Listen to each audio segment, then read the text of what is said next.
The state of live music in New South Wales has been taking a turn for the worst in recent years. Festivals that have been operating safely and responsibly are being cancelled within just 1 week of the planned event date.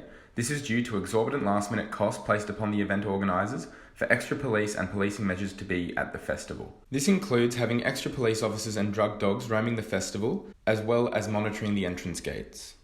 The government is still pushing for these measures to be taken, despite the leading evidence suggesting that this is counterintuitive and actually has a corresponding result with overdoses at the event. Mountain Sounds was cancelled this year, and it looks as if next year's isn't going to go ahead. Splendour in the Grass, as well as Falls Festival, both located in Byron Bay, where they have been hosting their events for the past 20 years, are now planning on packing up and leaving New South Wales for good. I see these stories unfold in front of my eyes all the time. If it's not a friend of mine, it's the person standing in front of me in line waiting to get into the venue or into the festival.